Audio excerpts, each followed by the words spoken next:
నుంచి చివరి వరకు సర్వజనులాల చప్పట్లు కొట్టి జయధ్వనులతో దేవుని గురించి ఆర్భాటం చేయడి. యెహోవా మహోన్నతుడు, భయంకరుడు. ఆయన సర్వభూమికి మహారాజై ఉన్నాడు.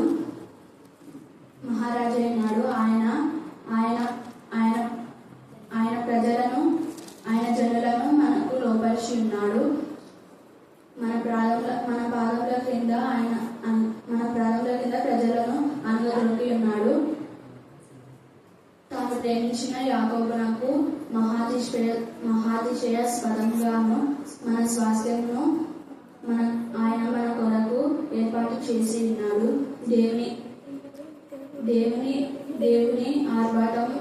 దేవుని ఆర్భాటంతో ఆరోహణమాయను. భూరధ్వనితో యెహోవా ఆరోహణమాయను. దేవుని కీర్తించుడి. యెహోవాను కీర్తించుడి. దేవుడు సర్వభూమికి రాజై ఉన్నాడు. రమ్యంగా కీర్తనలు పాడి. దేవుడు అన్యజనులకు మహారాజై ఉన్నాడు. తన పరిశుద్ధ సింహాసనం మీద ఆసీనుడై ఉన్నాడు. ప్రధానులను, జనులను అబ్రహాము యొక్క దేవుని యొద్దకు కూడుకొని ఉన్నారు.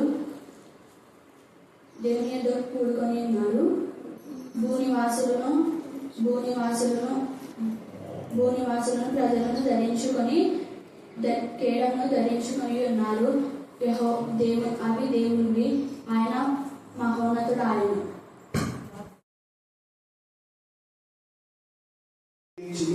నీవు ఈ నీ దినమందునైన సమాధాన సంబంధమైన సంగతులను తెలుసుకుని యెడల నీకెంతో మేలు. గాని ఇప్పుడు అవి నీ కన్నులకు మరుగు చేయబడి ఉన్నవి. ప్రభువు నిన్ను దర్శించిన కాలము నీవు ఎరగకుంది కనుక నీ శత్రువులు నీ చుట్టూ గట్టు కట్టి ముట్టడి వేసి అన్ని ప్రక్కల నిన్ను అరికట్టి నీలోనున్న నీ పిల్లలతో కూడా నిన్ను నేలగలిపి నీలో రాతి మీద రాయి నిలిచి ఉండనియని దినములు వచ్చినవని చెప్పాను. ఆయన దేవాలయంలో ప్రవేశించి అందులో విక్రయం చేయవారితో నా మందిరం ప్రార్థనా మందిరం అని వ్రాయబడి ఉన్నది. అయితే మీరు దానిని దొంగల గుహగా చేస్తారని చెప్పి వారిని వెళ్ళగొట్టని ఆరంభించాను. ఆయన ప్రతి దినమును దేవాలయంలో బోధించుచున్నప్పుడు ప్రధాన యాజకులను, శాస్త్రులను, ప్రజలలో ప్రధానులను ఆయనను నాశనం జూచుచుండేది. కానీ ప్రజలందరూ ఆయన వాక్యమును వినుటకు ఆయనను హత్తుకొని ఉండిరి గనక ఏమి చేయవలనో వారికి తోచలేదు. దేవుడి కొద్ది వాక్యాన్ని దీవించి ఆశీర్వదించుగాక. ఆమేన్, ఆమేన్, ఆమేన్. ఎవరి చేతి కరణ వారికి దయచేసిన దేవా స్తోత్రం. ఎవరి కష్టాంతో మీరు దీవించిన దేవుగా ఉన్నందుకు వందనాలు, స్తోత్రం చేస్తున్నాం. దేవా మా కష్టాంతో మీరు దీవించినప్పుడు మేము కూడా మా యొక్క స్వాస్థ్యంలో నా ప్రభావ మేమే వారంగా ఉండలాగా మీ కృప సహాయం దయచేయాలని ప్రార్థిస్తున్నాం. మిమ్మల్ని ప్రేమించే వారి తల్లి గొర్రెను కాస్తారు మేపుతారు ప్రభావ స్తోత్రం. అలాగే ఇప్పుడు చదివే ఈ లేఖన భాగం మా ప్రభావ మా అందరి జీవితాల్లో మీరు ఫలింపచేయాలని ప్రార్థిస్తున్నాం. మీరు మాకు ఇచ్చిన ఈ దేహం మా ప్రభావ అది మీకు ఆలయం ఎందుకు మేము స్తుతిస్తున్నాం. మా అందరి నా ప్రభావ హృదయంలో దేవుని మీకు ఆలయంగా చేసుకుందరు కాక. దేవ ఆత్మకు, మనసుకు, శరీరం కర్ణ చూడండి మరొకసారి పవిత్రుగా చేయదు కాక. దేవ మీరు మాకు హృదయ సింహాసనై ఉందురు కాక. దేవ మీ చిత్తాన్ని పూర్తిగా నెరవేర్చుకుందరు కాక. మీ చిత్తానికి లోబడే జ్ఞానం మాకు దయచేది కాక. దేవ మేము ధనపరిచే జ్ఞానం మాకు దయచేది కాక. మేము మహిమపరిచే జ్ఞానం మాకు దయచేది కాక. మిమ్మల్ని ఆనందింపజేసే పిల్లలుగా మమ్మల్ని తయారు చేయదు కాక. దేవ మీకే స్తోత్రం, మీకే స్తోత్రం, మీకే స్తోత్రం, మీకే స్తోత్రం, మీకే స్తోత్రం, మీకే స్తోత్రం, మీకే స్తోత్రం. నేను ప్రార్థించే ఈ మనవులన్నీ కూడా మీరు విన్నందుకు మేము స్తుతిస్తున్నాం, మహిమపరుస్తున్నాం, ఘనపరుస్తున్నాం, ఆరాధిస్తున్నాం. ఇక్కడ చేయడం ప్రతి ఒక్కరి చేతి మీరు పట్టుకొని వారి చేతిని మీరు ఆశీర్వదించమని ప్రార్థిస్తున్నాం తండ్రి. స్తోత్రం. ఈ యొక్క రాత్రి కాల సమయంలో చదవన్న లేఖన భావం ఆశించి పిలిచి మా అందరి జీవితాల ఫలింప చేసిన దేవ స్తోత్రం. మీ వాక్యంతో నింపిన దేవ స్తోత్రం. మీ వాక్యంతో బలపరిచిన దేవ స్తోత్రం. మీ వాక్యంలో జ్ఞానం దయచేసిన దేవ స్తోత్రం. జ్ఞానం లేకనే అనేక మంది నా ప్రభావం తొట్టిడుతున్నారు. జ్ఞానం లేక అనేక మంది పడిపోతున్నారు. జ్ఞానం లేక అనేక మంది నా ప్రభావ పాపము ఊపిలో కూరుకుపోతున్నారు. ఆయన ఇలాంటి కాల సమయంలో మీ జ్ఞానాత్మతో మాకు నింపుతున్న దేవ స్తోత్రం. దేవ మీ బిడ్డలుగా ఉండాలని ఒక తపన, ఒక తృష్ణ మాకు దయచేసినందుకు మేము స్తుతిస్తున్నాం. వాక్యం పడిన ఆసక్తి బిడ్డలు కలుగు చేసినందుకు మేము స్తుతిస్తున్నాం. కన్నుల వాక్యాలు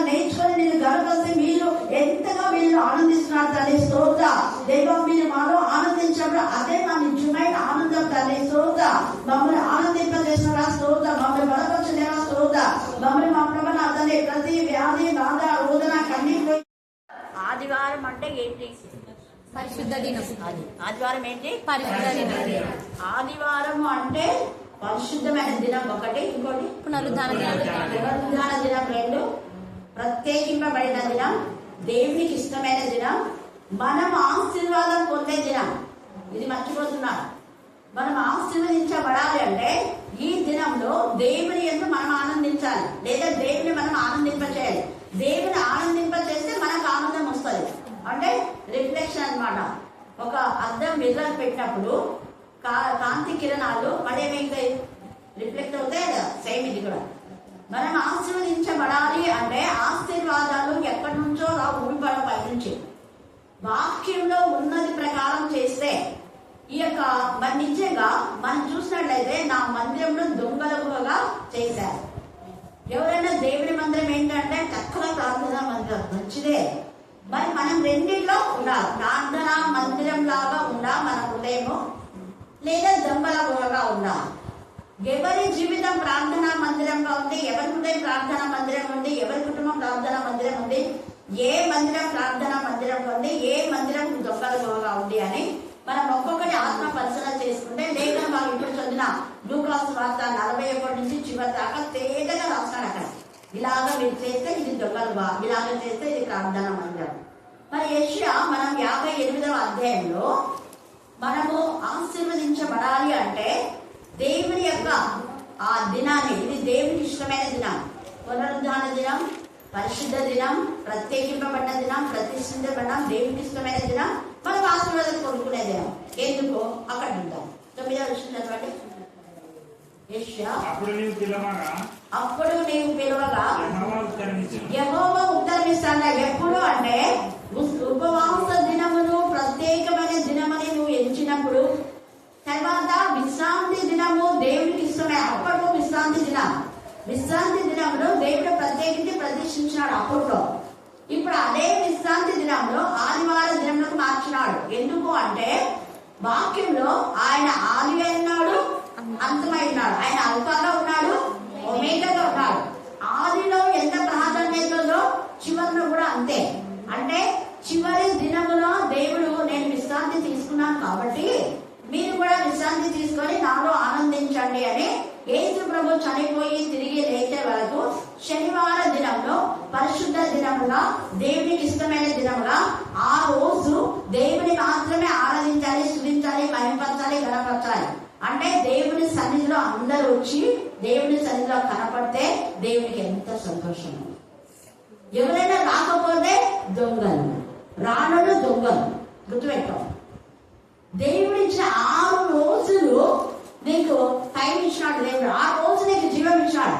జీవం ఇచ్చినందుకే నువ్వు ఆ రోజు పని చేసుకొని ఆ రోజు సంపాదించుకున్నా. ఎంతో సంపాదన 800 ఆ రోజులకు ఎంతో వచ్చింది అనుకోండి. 8,000, 9,000, 10,000, వారానికి 10,000 వచ్చింది. మరి ఆ 10,000 సంపాదన నీకు వచ్చిందా అంటే ఆ రోజు దేవుడు నీకు జీవం ఇచ్చినందుకు. ఒకవేళ నీకు అనారోగ్యమై ఏదో వస్తే నువ్వు సంపాదించుకుంటావా? సంపాదించుకోలేదు. ఆ రోజుల సంపాదన దేవుడు ఇచ్చినందుకు నువ్వేం చేయాలి అంటే 7వ రోజు వచ్చి దేవా ఈ 6 రోజుల్లో నా కష్టాన్ని నేను ఆశీర్వదించావు, నీకు చాలా వందనాలు ఆయన స్తుతిస్తే ఆ రోజు దేవుడు నిన్ను ఆశీర్వదిస్తాడు. నీకు ఇచ్చిన 1000 రూపాయలు కూడా ఆశీర్వదిస్తాడు, 10,000 ఆశీర్వదిస్తాడు. ఇంకెంతుంటే అంత, నీకెంతుంటే అంత. అది ఆశీర్వదించబడాలంటే ఖచ్చితంగా ఇది కట్టడది, ఖచ్చితంగా అన్నాడు దేవుడు. నువ్వు ఖచ్చితంగా చెయ్యాల పని అంతే. సరే నేను ఖచ్చితంగా చెయ్యను అంటావు, నీ ఇష్టం. చెయ్యకపోతే 8 రోజులకి పోతుంది, 6 రోజులకి పోతుంది. 7వ రోజు దేవుడికి ఇవ్వకపోతే మళ్ళీ చెప్తున్నా నేను. ఎలాగా అంటే మీకు చాలా ఉదాహరణలు చెప్తాను. నేను ఎక్కువగా మీతో చెప్తున్నా, హాస్పిటల్కు ఎప్పుడు నేను డబ్బులు ఎక్కువ ఖర్చు చేయలేదు ఇంతవరకు. నా లైఫ్ అంతలో హాస్పిటల్ ఖర్చు చేసినాను అంటే అదే ఐ ఆపరేషన్కు ఒక 40,000.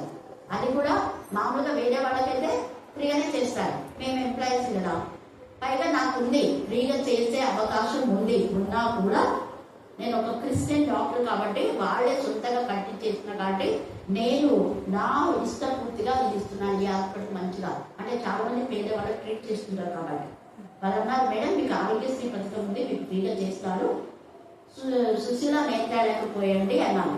ఒకటి అలాగనే చేస్తాడు. ఆపరేషన్ కాదు, లెంగ్ వేస్తాడన్నమాట. తీసి ఇలా చిన్న పంపిస్తే కొనేస్తాడు అంతే. మరి కళ్ళు అదంతా లేదు, జస్ట్ ఒక ఎవరో వచ్చినాను అందుబాటు జ్యోతి 5 minutes అంతే, ఎక్కువ కూడా ఉండదు, 5 నిమిషాలే. నేను మళ్ళీ మరుసటి రోజు నుంచి నా అబద్ధం చేసుకున్నాను. 1 నెల రోజులు అది ఇది ఏం చేయాలి. మళ్ళీ మరుసటి రోజే పోయి నేను అక్కడ వాకింగ్ చెప్పినాను. ఎక్కడ అది రేమటల్ కారులో మమ్మల్ని తీసుకువెళ్ళారు. జ్యోతి నాతో పాటు వచ్చింది, నేను జ్యోతి ఇద్దరం వెళ్ళాం. మేరీ మైకిల్ వాళ్ళు మరుసటి రోజే వాళ్ళు 1 నెల వరకు చదవకూడదు చేయకూడదు అని ఇన్స్ట్రక్షన్స్ ఇచ్చినా కూడా నేను చెప్పిన ఖచ్చితంగా పోవాలి, నేను మాట ఇచ్చిన. కానీ మీరేమో నాకు ఈ రోజే డేట్ ఇచ్చినారు, అది ఫ్రీగా. ఇలాగా ఫ్రీగా డేట్ ఇస్తే వాళ్ళు చెప్పిన డేట్కే పోవాలి, మనం డబ్బులు ఇస్తే మనం చెప్పిన డేట్ వాళ్ళు చేస్తారు. సో నేను మెసేజ్ ఇస్తాను కాబట్టి నేను 42,000 ఉన్నా పర్వాలేదు అనుకున్నా. ఎందుకు నేను మాట చెప్తున్నాను తెలుసా?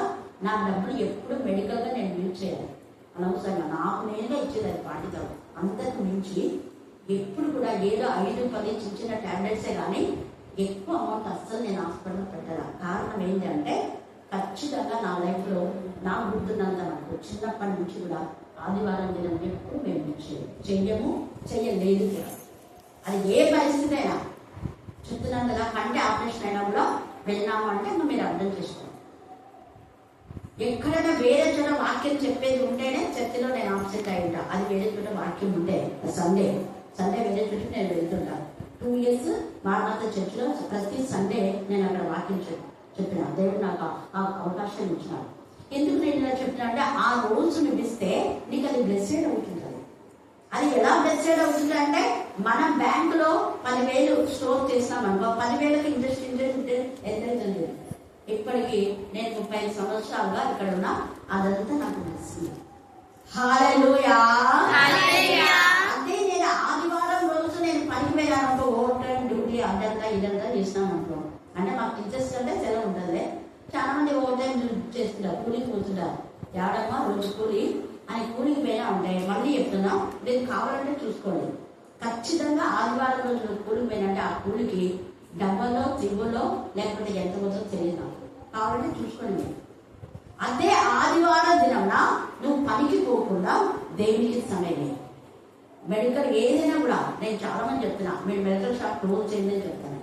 మెడికల్ షాప్ అన్నా ఏదైనా మా సర్వత్ర వాళ్ళు క్లోజ్ చేస్తారు. కేబీఆర్ దగ్గర సండే రోజంతా క్లోజ్ చేస్తారు. చూస్తున్నాం కదా, కేబీఆర్ దగ్గర ఒకసారి చెప్పినాను, పెరగాల మెడికల్ స్టోర్, డాక్టర్ మెడికల్ అది క్లినిక్ కానీ ఇది కానీ దేవుడు ఎంతగా ఆశీర్వదించినారు. ఇద్దరు డాక్టర్స్ వారు ఏ కొరత లేకుండా. అంటే గవర్నమెంట్ ఎంప్లాయీస్ కాలేదు, మేము ఇండియన్ కృష్ణ కాబట్టి రావు మా ఉద్యోగాలు, ప్రైవేట్ క్లినిక్ పెట్టుకున్నారు. దేవుడు వైట్గా బ్లెస్సింగ్ చేసినాడు. కాబట్టి దేవుడి యొక్క ఆ దినమును నువ్వు దొంగిలిస్తే నువ్వు దొంగవు. అందుకని ఇక్కడ దొంగల గుహ అంటే దేవుడి యొక్క మన యొక్క దేహము దేవునికి ఏమైంది? ఆలయం. మధ్యాహ్నం చూసుకున్నాం కదా, ఈ దేహము దేవునికి ఆలయం. దేవునికి ఆలయం అన్న ఈ దేహంతో నువ్వు దేవుని ఆరాధించకుండా వేరే ఏం చేసుకున్నా అది దేవుడి కంటే ఎక్కువ నువ్వు ప్రేమించినట్టే, అది ఒక విగ్రహారాధన. పైగా అది దొంగతనం చేసిన దేవుడికి ఇవ్వవలసిన సమయాన్ని దేవుడు ప్రత్యేకించి ప్రతిష్ఠించిన ఆ దినాన్ని నువ్వేం చేసినట్టే దొంగిలించావు. సమయం దేవుడికి ఇవ్వరా? సమయం దేవుడికి ఇవ్వకపోతే దొంగలమే. అలాగే రోజు 3 గంటలు ఇవ్వకుండా మన ఇష్టానుసారంగా మనం కాల్ చేసుకున్నా కూడా దొంగలే. ఎవరెవరు దొంగలు అనేది నేను చెప్తున్నాను. తర్వాత మనకు వచ్చిన దాంట్లో 10వ భాగం ఖచ్చితంగా దేవుడికి ఇవ్వాలనేది ఒక కట్టడ, అదొక నియమం. నీ ఇష్టం ఉంటే ఈ లేకపోతే ఇవ్వవనుకో ఖచ్చితంగా పోతుంది. చూసుకోండి అని చెప్తున్నాను. అందుకే 3 రోజులు రోజుకు 3 గంటలు నువ్వు సమయం లేకపోతే ఆ 3 గంటలకు 3 రోజులైనా బాధపడాల్సి వస్తుంది, 3 నెలలైనా బాధపడాల్సి వస్తుంది. క్యాలిక్యులేషన్ చెప్తున్నాను. అంతే నువ్వు దేవుడికి ఇచ్చిన వరకు 3 గంటల సమయం ఎంత పీస్ఫుల్ ఉంటుందో. అక్క మా అక్కమ్మ పెడుతుంది. అప్పట్లో ఎక్కువగా రోజు వచ్చేది కదా అక్క. కానీ ఇప్పుడు అంట ఆమె అంటుంది అసలు అలసట అనేది నాకు కనపడకుండా అక్క అంటుంది. ఆ చెడినప్పుడు ఉన్నప్పుడు ఏదో ఒక 2 రోజులు రాకపోతే నేను పెట్టినంట అక్క ఏమో పాపం బాగు ఎంత బాగున్నా వచ్చేస్తుంది. ఆమెకి ఈపులు ఎదురుపెట్టడం కనుకుంటుంది. కానీ మనలో ఏం చేస్తారు, చాలా పనున్నాక అంట ఆకంటే పనులే ఒక్కదే ఆడాను. ఇట్లా 2-3 ఉంటారు. ఒక్కటి మనం చూసుకోవాలి. ఒక వ్యక్తి వచ్చింది అంటే ఈమె వస్తుంది. మరి ఈమెకంటే రోజు మనీ కూడా ఆడ ఎంత సచివాలయంలో వెళ్తుంటారు, కానీ వస్తుందా లేదా వేరే వాళ్ళని క్యాల్కులేట్ చేసుకోండి మీరు అని నేను చెప్పాను. అరుణ దేవుని స్తోత్రం. మన దాంట్లో అయితే నాకు చాలా సంతోషం. దేవుడు కూడా ఆనందిస్తున్నాడు. కరుణాపీఠంలో మధ్యాహ్నం వేళ వస్తున్నారు. మళ్ళీ నన్ను అడుగుతారు, అక్కడ రాత్రి వేళ మధ్యాహ్నం వచ్చిన వాళ్ళంతా అంతకంటే ఎక్కువనే వస్తారు. రాత్రి అన్న మధ్యాహ్నం వచ్చిన కంటే ఇంకా ఎక్కువనే వస్తాను. హల్లెలూయా హల్లెలూయా హల్లెలూయా. అయితే మీ స్వాస్థ్యం బ్లెస్సెడ్ అన్నది. అవును, మా స్వాస్థ్యం బ్లెస్సెడ్. ఎందుకు నేను చెప్తున్నాను, ఎవరైనా ఆదివారం రోజు పనికి పోయే వాళ్ళతో ఈ రోజు దేవుడు మాట్లాడుతున్నాడు మైక్ ద్వారా. ఇక్కడ మీరనే కాదు, ఈ వాక్యం ఎంతో మంది వింటారు కదా, వాళ్ళతో దేవుడు మాట్లాడుతున్నాడు. బుద్ధు దేవుడికి ఇవ్వాల్సిన సమయం ఇద్దాం. అసలు ఈ జీవమే దేవుడిది. మన యొక్క కాలం చాలా తక్కువ ఉంది. థర్డ్ వరల్డ్ వార్ ఖచ్చితంగా వస్తుంది. ఆ థర్డ్ వరల్డ్ వార్ వచ్చిందంటే ఏసే రాకడికి సమీపం. అందుకని మనం దొంగలుగా దేవుడి దగ్గర ఉండాలి. నేను ఈ వాక్యం చెప్తానని తెలియదు. రోజు మనం ఎంత చక్కగా చెప్పింది. అసలు ఒక్క వచ్చిన చాలా ఇన్నర్ మీనింగ్ ఉంది అక్కడ. దేవుడికి సమయం ఇవ్వకపోతే కొంతమందికి చెడ్డ తలములు, వ్యభిచార తలములు, మోహం చూపులు వస్తాయి. దేవుడికి సమయం ఇవ్వకపోతే మళ్ళీ చెప్తున్నా, ఎందుకు చెడ్డ తలములు ఈ పాపను జయించలేకపోతున్నా అని నువ్వు అనుకుంటున్నావు. ఆ పాపను జయించలేక ఎందుకు పోతున్నావు అంటే దేవుడికి సమయం ఇవ్వకపోతే. దేవుడికి సమయం ఇవ్వని వాళ్ళకు ఆ యొక్క సమయాన్ని చెడుగా నేను క్రియేట్ చేసి నీ జీవితాన్ని శరీరం పాడు చేయడం అపవాది నీ సమాధానం ఏం చేసేది దొంగిలిస్తాను.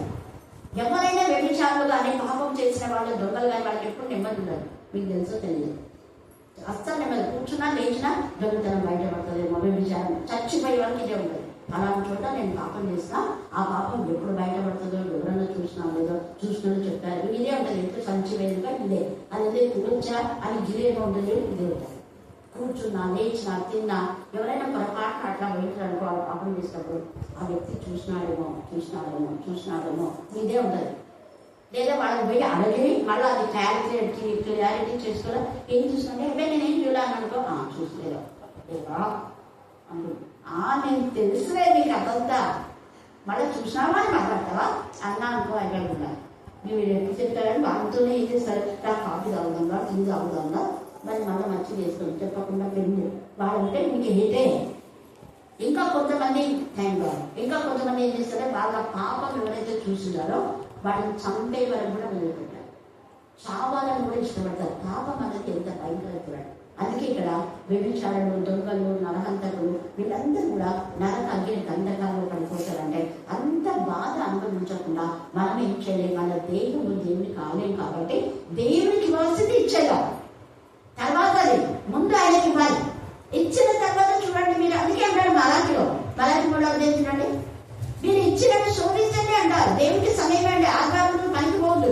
పనికి పోకుండా దేవునికి అప్పుడు ఏమిస్తుందో చూడు. 3వ అధ్యాయంలో ఉంటుంది. చూడండి వచ్చిన చెప్పమ్మా. 8వ వచనం, మానవుడు దేవుని యొద్ద దొంగిలినా. ఎంత ధైర్యం అంటున్నాడు. ఎంత ధైర్యం మీకు? నేను కదా నేను సృష్టించిన సృష్టికర్త నా దగ్గరనే నువ్వు దొంగలుతావా? అప్పుడు మీరు అన్నాడు, మేమేం దొంగతనం చేస్తున్నాం బ్రహ్మా, మమ్మల్ని దొంగలు అంటున్నావు. ఏం లేదా, మేము మాకు వచ్చిన దాంట్లో 10 రూపాయలు ఇస్తున్నాం, అది ఇస్తున్నాం, ఇది ఇస్తున్నాం అన్ని అంటున్నాం. కానీ ఇక్కడ ఏమన్నాడు, ప్రతిష్ఠిత అర్పణములు, దశమ భాగములు, ఇంకేమేమి అన్ని ఉన్నాయి. మీకు చదవండి. ఇవి ఇవ్వకుండా ఏం చేస్తున్నాడు, దొంగలుతూనే ఉన్నాడు. అంటే స్టాప్ కాలేని అప్పటి నుంచి, ఎప్పటి నుంచి మన ఇద్దరు నుంచి, అప్పటి నుంచి మన వాళ్ళు దొంగలుతూనే ఉన్నారు. ఇస్తున్నారు. ఎంత? 10 రూపాయలు ఇచ్చే దగ్గర 1 రూపాయి ఇస్తున్నారు. 1 రూపాయి ఇచ్చే దగ్గర 1 పైసా ఇస్తున్నారు. 1000 రూపాయలు ఇచ్చే దగ్గర 100 రూపాయలు ఇస్తున్నారు. అది అక్కడ. అందుకనే దొంగిలించుకునే ఉన్నారు. కొంత ఇస్తున్న మిగతా ఇవ్వదంతా దొంగలేగా తేజగా మాట్లాడుతున్నాడు. కానీ దేవుడికి ఇస్తే ఎంత ఇస్తాడో అది అనుభవపూర్తిగా నేను మీతో మాట్లాడుతున్నాను. అలా నాన్న ఇచ్చాడు కాబట్టి ఈ రోజు మాకు బ్లెస్సింగ్స్. మళ్ళీ చెప్తున్నా, ఇంత ప్రాపర్టీ దేవుడు ఇవ్వడానికి కారణం. ఒకప్పుడు నాన్న మీతో చెప్పిన, నేను నాన్నకు అన్ని భోజనాలకు అన్ని లెక్క వేసిస్తా, తక్కువ వస్తుందేమో అని. నీ ఖర్చులంతా ఎంత నానంటే ఇంత అంటే అందించి మళ్ళీ ఎక్స్ట్రా ఏమైనా ఇచ్చి అప్పుడు నాన్న ఏం చేస్తాడు తెలుసా, నేను ఇచ్చిన దాంట్లో మళ్ళా దశమ భాగం అని 500. ఒకసారి నేను 3000 ఇచ్చినాను, అయినా కూడా 500 దేవుని సన్నిధిస్తాను. నాకు నాన్న చెప్పాలి, వేరే పని చెప్పినాను. నీకు ఇప్పుడు నువ్వు పాస్టర్ ఎక్కడ లేవు కదా, ఎక్కడ ఎవరి పిలిచినా కూడా పోకున్నావంట. మరి ఎట్లా నీ భోషణము, నీకు ఏమైనా పెన్షన్ వస్తుంటే అప్పుడు పెన్షన్ కూడా చాలా తర్వాత వచ్చింది. పెన్షన్ మిలిటరీ పెన్షన్ చాలా తక్కువ తర్వాత వచ్చింది. నా చనిపోయే ముందే ఎక్కింది పెన్షన్.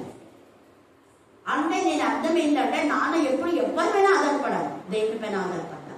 అప్పుడు అన్నాడు మా పాప ఇస్తుంది పాప, ఇంకా మా కొడుకు కూడా అప్పుడప్పుడు చూస్తుంటారు అన్నట్లుగా. ఆ పాప రెగ్యులర్గా నాకు కనిపిస్తుంది. దాంట్లో నువ్వు ఇస్తున్నావా? వాళ్ళన్నీ వాళ్ళ చదువుతుందో అంటే అక్కడ అమౌంట్ చేయరు, కవర్స్ ఉంటాయి ఇలా కవర్స్ తీసుకుంటే ఇక్కడ నుంచి వస్తుంది. అంకుల్ నువ్వు ఎప్పుడు ప్రతి నెల 500 ఇస్తున్నావు అన్నారన్న. అంటే అప్పుడు చెప్తున్నాను. ఎందుకు నేను చెప్తున్నాను అంటే అలా వేయడం ద్వారా నాన్నకి ఎప్పుడు తక్కువ కాలేదు. మళ్ళీ నేను ఇచ్చిన దాంట్లో అది ఇవ్వడమే కాకుండా నాన్న ఎంతో కొత్త వాడుకొని మళ్ళీ వేరే వాళ్ళకి ఇస్తున్నాను. నాన్నకంటే కొంచెం ఏదైనా ముసలి వాళ్ళు ఉంటారు కదా, వాళ్ళు చెప్తారు నాకు, నాన్న చెప్పాలి.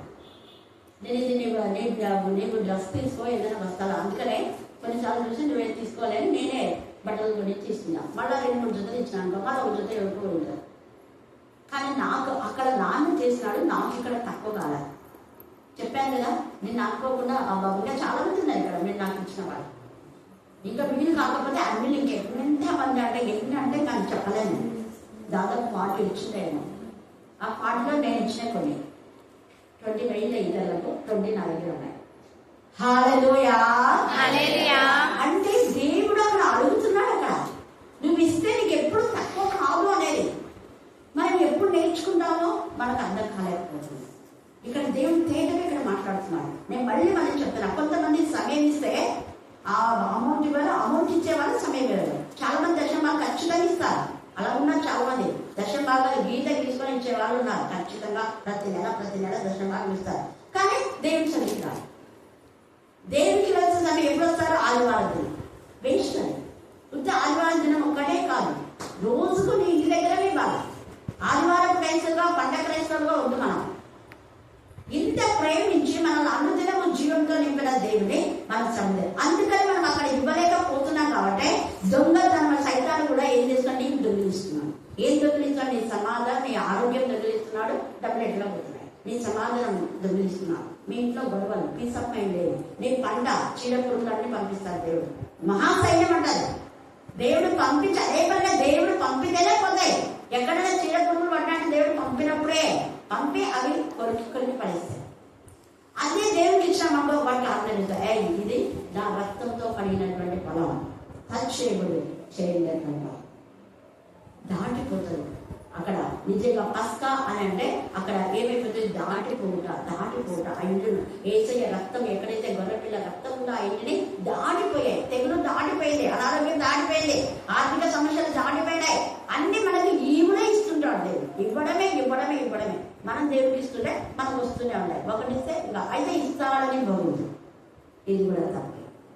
నేను ఇస్తే దేవుడు ఇస్తాలే అన్న ఆలోచన బాగుంది. ఏ ఆలోచన దేవా ఇంత నాకు ఇచ్చావు, చాలా ఉండాలి, నా దగ్గర ఉన్నది నేను ఇస్తున్నాను.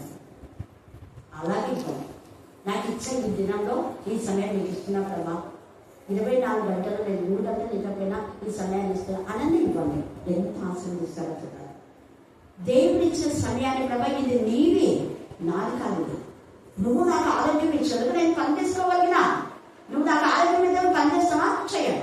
నువ్వు ఆరోగ్యం ఇచ్చావు, నేను పనిచేస్తానికి ఇది వచ్చింది, ఇది నీదే. కాబట్టి నీ దాంట్లో నుంచి కొంత ఇస్తున్నా తప్ప ప్రేమతో స్వీకరించు. ఇలాగే కృతజ్ఞత కలిగి ఇవ్వాలి, అంతేగాని ఇవ్వాలి కాబట్టే ఇవ్వకూడదు, లేదా మనం ఇస్తే దేవుడు ఇస్తాడు అని ఇవ్వకూడదు. ఇది నా బాధ్యత, నాకు నువ్వు ఇచ్చావు కదా, నేను కూడా ఇవ్వాలి, ఇది నా బాధ్యత అని మనం ఇస్తే ఎంత సంతోషపడతారు. అంతేగాని అమ్మో దశభాగ్యం లేకుంటే ఏమవుతుందో అని భయపడకుండా ఇవ్వకూడదు. అమ్మో దేవుడి సమయం లేకుండా ఏం చేస్తాడో అని ఆ భయం ఉండకూడదు. భయము భక్తి వేరే, ఈ భయం వేరే. అంటే నువ్వు ఏదో చేస్తానని దేవుడి చదివి వస్తావా, లేకుండా రావా? ఖచ్చితంగా దేవా నీలో నేను ఆనందించాలి అని రావాలి. అది మనం దేవుడికి ఇష్టం. అందుకే జనుడు ఇష్టపూర్తిగా ఇచ్చినారు. అక్కడ మాసిదోనియా వాళ్ళు ఎవరు అడగలేదు, ఇంత ఇవ్వండి అని అడిగినారా? అడగలే. కానీ వాళ్ళంతా జలస్థిరాస్తులు అమ్మి అపోస్తుల పాదం దగ్గర పెట్టారు. అపోస్తుల పాదం అంటే అప్పుడు ప్రతి ఇల్లు వాళ్ళు ఏ ఇంట్లో ఉన్నారో అదే వాళ్ళకు ఆలయం. ఇంటింటా రొట్టె విచ్చిన ఇల్లు అంటే వాళ్ళ ఇంట్లోకి వెళ్ళి వీళ్ళ దగ్గర పెట్టా. అప్పుడు వాళ్ళంతా ఆ ఇంట్లోకి వెళ్ళి ఏ ఇంట్లో అయితే వీళ్ళు ఆహ్వానించిందో మీకు ఏమైనా అవసరం ఉందా, అవునా అంటే ఇస్తారు వాళ్ళు. మళ్ళీ వాళ్ళు ఏం చేస్తారు, వాళ్ళ అవసరం తీరిస్తేనే వాళ్ళకి ఏమైనా సోర్స్ వస్తుందా, అయితే మీరు అభివృద్ధి ఇచ్చారు కదా, ఇదిగో మళ్ళీ మీరు తీసుకొని ఇది ఎవరికండి అలా ఉంది. ఇప్పుడు ఉందా అలాగా? మనం 10,000 ఇస్తే మళ్ళీ 10,000 మనకి రానికి ఎంత కష్టం. అప్పుడు ఎవరికీ తక్కువ లేకుండా ఇంటిండా రొట్టె రుచిన ఎందు సహవాసం ప్రార్థన చేయడం వాళ్ళు ఏడతెగగా ఉన్నారు, ఎవరికి తక్కువ లేదు. అందరికీ మంచి వెళ్ళారు, అందరికీ సమానంగా ఉండాలి. మరి అందరికీ సమాన స్థితి రావాలంటే మనం ఇచ్చినప్పుడు మనం కూడా ఇవ్వగలిగిన వారంగా ఉండాలి. అప్పుడే దేవుని ఆశీర్వాదం. అప్పుడు దేవుడు మన యొక్క దేహము తనకు మందిరంగా చేసుకుని మన హృదయంలో సింహాసనాసులై మనలో ఆయన ఆనందిస్తాడు. ఆయన ఎప్పుడైతే ఆనందించాడో తద్వారా మనకెప్పుడు సంతోషం, సమాధానం, విశ్వాసం, విధేయత, ప్రేమ ఏది దొంగలించబడదు. అప్పవాది వీటిని దొంగిలిస్తాడు. నీ విశ్వాసాన్ని దొంగిలించే అక్కడ మతం వద్దులే ఇబ్బంది ఇస్తే మళ్ళీ రాదు, వాడు దొంగిలించేస్తాడు. దొంగలే వాడు దొంగిలిస్తాడు. ఎందుకు నువ్వు దేవుని దొంగిలించావు అంటే వాడి దగ్గర నుంచి దొంగిలిస్తాడు. నీ ఆరోగ్యం తగిలిస్తాడు, నీ సమాధానం తగిలిస్తాడు, నీ నెమ్మది తగిలిస్తాడు, నీ ప్రాపర్టీ ఎన్నో వల్ల వేస్ట్ అయ్యేలాగా చేస్తాడు. కానీ దేవుని పిల్లలకైతే వేస్ట్ కాకుండా చేస్తాడు. ఒకవేళ ఎవరైనా మనకు నష్టం చేస్తాడో మనకుగా 10 దేవుడు ఇస్తాడు. యోగుకు అపవాదం తీసుకువెళ్ళా మళ్ళీ ఏం చేసినాడు దేవుడు? 2 ఒకవేళ నువ్వు నీటిగా నిజాయితీగా యథార్థంగా ఉన్నా వేరే వాళ్ళు నీకు నష్టం చేసినారంటే దేవుడు నీకు 200 ఇవ్వడం కోసమే ఇది వెళ్తుంది. అక్కడ యోగుని డబ్బులు ఆశీర్వదించడం కోసమే పరీక్షించాడు దేవుడు. అలా కూడా మనకు వస్తుంది మనం ఈ నీతిగా యథార్థంగా. అందుకనే ఆత్మ పరిశీలన ప్రభుత్వంలో తీసుకునేటప్పుడు మనం వ్యక్తిగత పరిశీలన చేసుకుని ప్రభు బలలో పాల్గొందని, ప్రభు బలలో పాల్గొన్న ప్రతి బిడ్డ ఆయన మరణాన్ని ప్రచురించాలి. ఇది మనం ఈరోజు చేయవలసింది ఏంటంటే దేవునికి ఇవ్వాల్సిన సమయం ఇవ్వాలి. తర్వాత మనకు ఆర్థికంలో కూడా దేవునికి ఇవ్వవలసింది మనం ఇవ్వాలి. దొంగిలించకూడదు, దొంగగా కాకూడదు. అలాగనే మనకున్న కష్టార్జితంలో ఆశ్రయించమని దేవుని సన్నిధిలో మనం ప్రార్థించే వరంగా మనం ఉండాలి. అలాగనే మనం ఎప్పుడైతే దేవునిలో మనం ఆనందిస్తామో మనకు అదే ఆనందం, అదే నిజమైన సంతోషం, అదే నిజమైన తృప్తి కూడా. అదే మన చేతి కర్రతో, చేతి కర్ర అంటే విశ్వాసం అనే కర్ర, చేతి కర్ర అంటే పరిశుద్ధమైన కర్ర, చేతి కర్ర అంటే నీకు పరిశుద్ధత ఉండే ఆరోగ్యం ఉండదు. అవునా కదా? అది నీ కర్రతో అన్నాడు అక్కడ, నీ చేతి కర్రతో నీ స్వాస్థ్యం మేపుము. మన స్వాస్థ్యం మేపాలంటే మన స్వాస్థ్యము మేపడానికి ఏంటి? ఆరోగ్యం, మనం శక్తి కోసమే కదా మనం తినేది అన్నము. అవునా కదా? అనారోగ్యం ఏం తింటావా? తినాం. మరి మన స్వాస్థ్యం మన గొర్రెలకు ఆరోగ్యంగా అందుకే వేసి ఆ గొర్రెలు మేపుము ఖాయమన్నాడు. మన యొక్క స్వాస్థ్యం లేదా మన పిల్లలు, మన ఇంట్లో వాళ్ళు ఆరోగ్యంగా ఉండాలంటే పరిశుద్ధత కావాలంటే వాక్యంతో వాళ్ళని శుద్ధి చేయాలి, వాక్యంతో వాళ్ళని నింపాలి. అన్ని ఒకదానికొకటి అనుబంధాలు. కాబట్టి ఈ సమయంలో మనం దేవునికి మహిమకరంగా మన యొక్క హృదయమంతా ప్రార్థన మందిరంగా ఉండాలి, వాక్య ధ్యానంలో ఉండాలి. దేవునికి ఇవ్వాల్సిన సమయం మనకి ఇవ్వాలి. అప్పుడు నిశ్చయంగా మనం ఆశీర్వదించబడతాం. అప్పుడు దేవుని యొక్క సమాధానం, కనికరం మనకు ఉంటుంది. దేవుని వాక్య భాగం దీవించి ఆశీర్వదించుగాక. ఆమేన్, ఆమేన్, ఆమేన్. చివరి ప్రార్థన. వందనాలు, స్తుతులు, స్తోత్రములు చెల్లించుకుంటున్నాం నా ప్రభువా. ఈ రాత్రికాల సమయంలోనైనా అల్ఫయు ఓమెగయున్న దేవా నీ పాదములకు వందనాలు, స్తుతులు, స్తోత్రములు చెల్లించుకుంటున్నామయ్యా. అక్క చెప్పిన ఆత్మీయ మాటలనైనా ప్రతి గుండెల్లో నాటుకున్నడానికి నీ కృపా సహాయాన్ని దయచేయనైనా. నీ పాదములకు వందనాలు, స్తుతులు, స్తోత్రములు చెల్లించుకుంటున్నామయ్యా. నీ మందిరాన్నినైనా మేము దొంగల గృహంగా మార్చుకున్నానైనా ప్రతి బిడ్డని ఆత్మతో నింపి అభిషేకించండి అయినా. నీ పాదములకు వందనాలు, స్తుతులు, స్తోత్రములు చెల్లిస్తున్నామయ్యా. ఈ రాత్రికాల సమయంలోనైనా అలసిన శరీరానికి నీ ఆత్మను పంచిన దేవా నీ పాదములకు వందనాలు, స్తుతులు, స్తోత్రములు చెల్లిస్తున్నామయ్యా. అక్క నీ కృపలోనైనా ఇంకా నింపిన దేవా నీ పాదములకు వందనాలు, స్తుతులు, స్తోత్రములు చెల్లిస్తున్నామయ్యా. దేవా ఒంటరి జీవితం పోరాడినప్పటికైనా ఒంటరి వాడే 1000 మందిని సెలవిచ్చిన దేవా 10,000 మందిలో అది కాచిన దేవా ఆ కుల వీరుడినైనా 10,000 మందిగా నీవు సహాయం చేయమని అడుగుతున్నామయ్యా. నీ పాదములకు వందనాలు, స్తుతులు, స్తోత్రములు చెల్లిస్తున్నామయ్యా. ఉదయకాలం అందునైనా నీ ఆత్మీయ మాటలైనా చేతి కార్య ద్వారానైనా మేము వినిండగా నీ కృపలోనైనా మమ్మల్ని జ్ఞాపకం చేసుకుని వచ్చిన ఇవ్వండి, సహాయం చేయండి అయ్యా. యవనస్తులనైనా నీ ఆత్మతో అభిషేకించండి, సహాయం చేయండి. ఈ రాత్రికాల సమయంలోనైనా మీరు ఇచ్చిన గృహాలను మేము తిరిగి వెళ్ళించున్నానైనా మీరే మా తొట్టు ఉండి సహాయం చేయమని అడుగుతున్నానయ్యా. ఈ రాత్రికాల సమయం అంతనైనా అక్కలో మీరుండినైనా రాత్రికాల సమయంలోనైనా ఎంతవరకు నీతో మాట్లాడుతున్నానైనా అక్క ద్వారా మీరుండి సహాయం చేయమని దేవా, నీ మనస్సునైనా ప్రతి బిడ్డకు దయచేసి మహిమ పొందమని, నీ నామానికి మహిమ ఘనత కీర్తి ప్రభావం కలిగించుకోమని త్వరగా వస్తున్న క్రీస్తు యేసు నామమున పెడుతున్నాం పరమ తండ్రి. ఆమేన్.